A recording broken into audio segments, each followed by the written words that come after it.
मेरा नाम है चेतन चौधरी। जैसा कि आप जानते हैं, लास्ट वीडियो में हमने पढ़ा था पियाजे का संज्ञानात्मक विकास सिद्धांत, cognitive development theory of Jean पियाजे।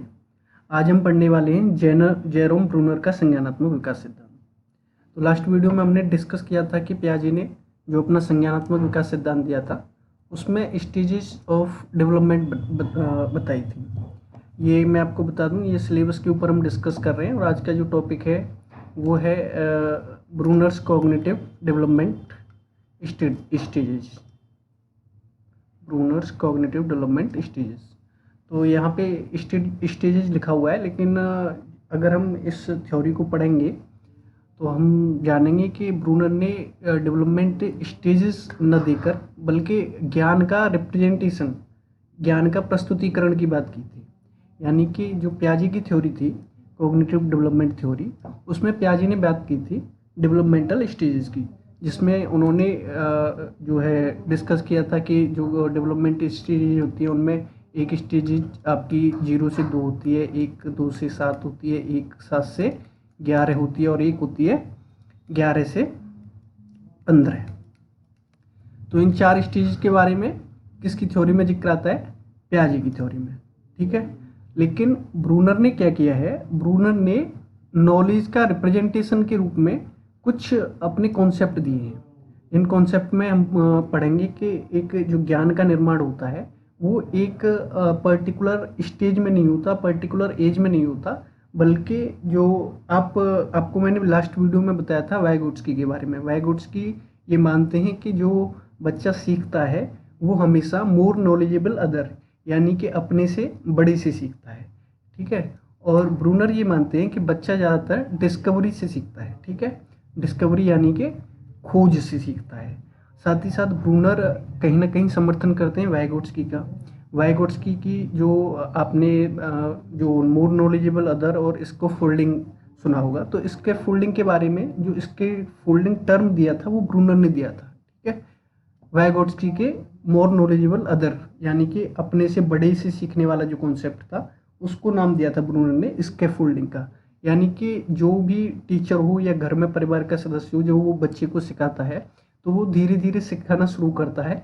सरल चीज़ों को पहले सिखाता है, फिर सरल से कठिन की ओर ले जाता है, तब जाके बच्चा कहीं ना कहीं इंडिपेंडेंटली उन चीज़ों को सीख सकता है, चाहे वो किसी भी एज में हो। इन एजेस से उनका कोई मतलब नहीं है, ऐसा मानना है जो है जो थ्योरी आपकी वाइगोट्स्की ने दी थी, जिसमें उन्होंने बात की थी स्कैफोल्डिंग की। और स्कैफोल्डिंग में ब्रूनर समर्थन करते हैं इस बात का कि इसका एज से कोई लेना देना नहीं है, बल्कि बच्चे को अगर कोई चीज़ सिखाई जाए और उसको सरल से कठिन की तरफ सिखाई जाए और स्पायरल लर्निंग हो। ब्रूनर एक चीज़ की बात करते हैं जिसमें आप पढ़ेंगे आगे, स्पायरल लर्निंग। स्पायरल लर्निंग मतलब जो भी आप सीख रहे हैं उसको पिछले ज्ञान से जोड़ना।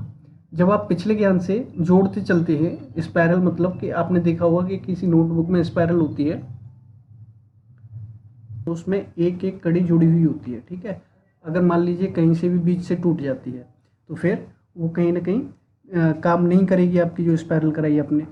तो वही बात ब्रूनर करते हैं कि जो ज्ञान का निर्माण होता है वो पिछले ज्ञान से जोड़ते हुए, यानी कि आप सरल से कठिन जब चलते हैं और बच्चा डिस्कवरी लर्निंग करता चलता है, तो ये इस बात की बात है स्पायरल में। तो जब बच्चा पिछले ज्ञान से जोड़ते हुए लगातार नए ज्ञान का निर्माण करता चलता है तो इसी को कहते हैं स्पायरल लर्निंग। ठीक है, और डिस्कवरी लर्निंग की भी बात की थी, जब बच्चा स्वयं खोजता है ज्ञान को।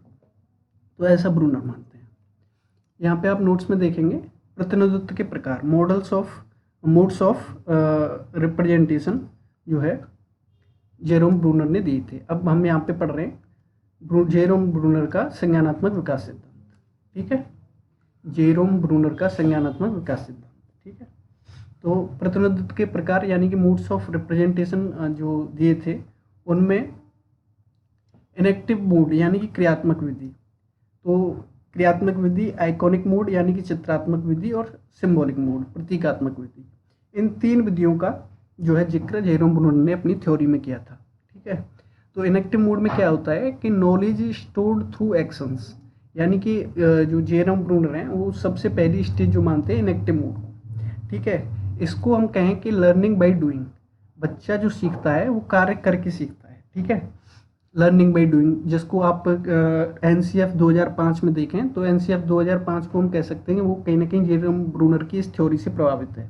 ठीक है, एनसीएफ जो 2005 है जिसमें चाइल्ड सेंटर्ड अप्रोच की बात की गई है। जेरम ब्रूनर भी हमेशा चाइल्ड सेंटर्ड अप्रोच यानी कि बाल आधारित अधिगम की बात करते थे। ठीक है, तो इनेक्टिव मोड यानी कि नॉलेज स्टोर्ड थ्रू एक्शंस। जब बच्चा एक्शन करता है, कार्य करता है, जैसे कि साइकिल चलाना सीखता है तो साइकिल चलाते समय वो बच्चा शारीरिक रूप से क्रिया करता है, तो इसी को कहते हैं कि बच्चा सीख रहा है इनएक्टिव मोड यानी कि क्रिया करते हुए। ठीक है, दूसरा इन्होंने बताया आइकॉनिक मोड यानी कि चित्रात्मक विधि, यानी कि ज्ञान चित्रों या कल्पनात्मक छवियों के माध्यम से प्रस्तुत होता है। इसमें एक उदाहरण आप देख लीजिए, कुत्ते की कल्पना करके उसका रूप याद करना। ठीक है, यानी कि बच्चे ने देखा होगा कुत्ता कैसा होता है, उसकी कल्पना की और उसका रूप उसको याद हो गया, तो ये आइकॉनिक मोड होता है। ठीक है, ये दूसरी, हम अगर कहीं स्टेज कहें तो स्टेज कह सकते हैं, लेकिन स्टेज वर्ड कहीं यूज नहीं हुआ है जेरम ब्रूनर की थ्योरी में। लेकिन अगर आप समझने के लिए सोचें तो ये दूसरी स्टेज भी हो सकती है आइकॉनिक मोड यानी कि चित्रात्मक विधि। अभी मैं इसकी एज भी बता दूंगा, इनेक्टिव मोड, आइकॉनिक मोड और सिम्बॉलिक मोड की। ठीक है, तो तीसरी है सिम्बॉलिक मोड, प्रतीकात्मक विधि। इसमें भाषा, प्रतीक और संख्याओं द्वारा ज्ञान का प्रतिनिधित्व होता है। उदाहरण जैसे कि पेड़ शब्द से पेड़ की कल्पना करना। ठीक है, यानी कि बच्चे का जो माइंड है वो इतना चीज़ों को स्टोर कर चुका है कि आप अगर पेड़ बोलेंगे तो वो बच्चा समझ जाएगा कि पेड़ जो है ये किस चीज़ की बात कर रहे हैं, पेड़ ऐसा होता है। ठीक है, तो ये पेड़ शब्द से पेड़ की कल्पना करना यानी कि सिम्बॉलिक मोड। तो ये 3 मोड्स की बात कही थी जेरोम ब्रूनर ने। अब यहाँ पे एज की बात हो तो एज ये डिफाइन नहीं की है जेरोम ब्रूनर ने, क्योंकि जैसे मैंने बताया उन्होंने स्टेज नहीं दी थी, ज्ञान के निर्माण की कोई स्टेज नहीं दी थी। लेकिन फिर भी एज की हम बात करें तो उन्होंने एज के बारे में कहीं ना कहीं देखें तो हम कहीं आपको 0 से 2 मिल जाएगी। ठीक है, या फिर 3 मिल जाएगी, यानी कि 3 साल तक ये आपका इनएक्टिव मोड के थ्रू ही लर्निंग होती है। ठीक है, लर्निंग बाय डूइंग यानी कि कार्य करने के साथ ही आप सीखते हैं। ठीक है, फिर आइकॉनिक मोड की बात करें, आइकॉनिक मोड की भी एज कहीं ना कहीं आपको स्पेसिफाई रूप से नहीं मिलेगी। अगर मिल जाती है तो वो कहीं ना कहीं उस पर विवाद हो सकता है, या फिर कहीं दूसरी जगह और कोई एज मिल सकती है। तो आइकॉनिक मोड की जो स्टेज बताई है वो 3 से 7 या 8। ठीक है, और सिम्बॉलिक मोड की जो एज है वो 8+, यानी कि इन तीनों जो मोड्स हैं इनमें लर्निंग इस एज के आधार पे होती है। ठीक है, और हम पढ़ें जो जेरम ब्रूनर के बारे में, तो जैसे मैंने बताया था आपका स्पायरल करिकुलम, इन जो टर्मिनोलॉजी हैं इनको याद करेंगे आप, तो इससे फ़ायदा ये होगा कि अगर आपका क्वेश्चन आ जाता है कि स्पायरल करिकुलम की कल्पना किसने की थी या स्पायरल करिकुलम की थ्योरी किसने दी थी, तो आप बता सकते हैं कि जेरम ब्रूनर। तो इसमें कहते हैं ब्रूनर के अनुसार कोई भी विषय किसी भी उम्र के बच्चे को सिखाया जा सकता है यदि उसे सरल रूप में प्रस्तुत किया जाए और समय समय पर दोहराया जाए। स्पायरल मतलब कि दोहराने की बात चल रही है यहाँ पे।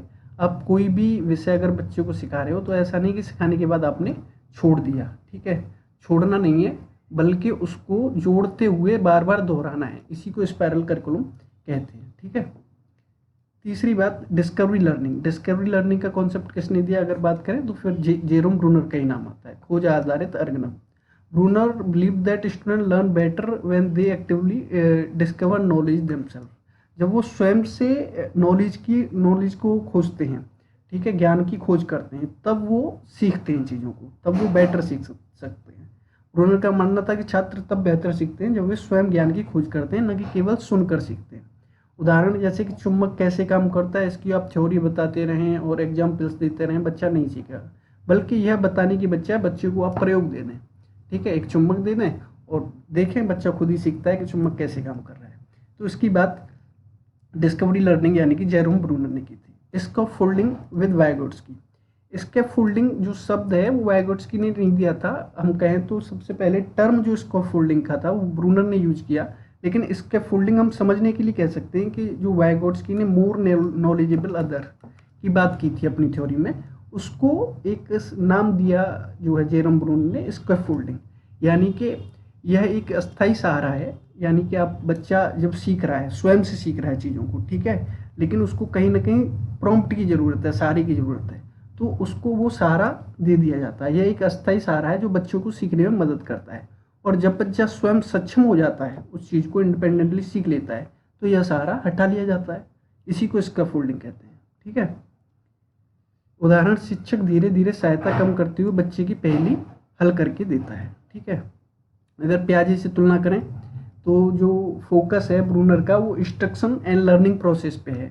पियाजे का फोकस अपनी थ्योरी में स्टेजेस ऑफ डेवलपमेंट पे, लर्निंग कंटिन्यूस एंड फ्लेक्सिबल है, ये सब ब्रूनर मानते हैं, वैगोट्स्की भी मानते हैं, लेकिन पियाजे मानते हैं कि स्टेज है फिक्स, जो है उसकी एज है एक, लर्निंग तभी होगी जब बच्चा उस स्टेज में पहुंचेगा, उस पर्टिकुलर एज पीरियड में पहुंचेगा, ऐसा पियाजे मानते हैं।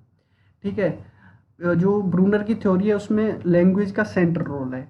ठीक है। लेकिन पियाजे मानते हैं कि लैंग्वेज जो होती है वो जो है संज्ञान के बाद आती है। ठीक है। Comes after cognition. ठीक है। तो कल्चर का जो संस्कृति का रोल है वो इम्पोर्टेंट रोल बताया गया है ब्रूनर की थ्योरी में, और पियाजे ने कम ध्यान दिया है। ठीक है।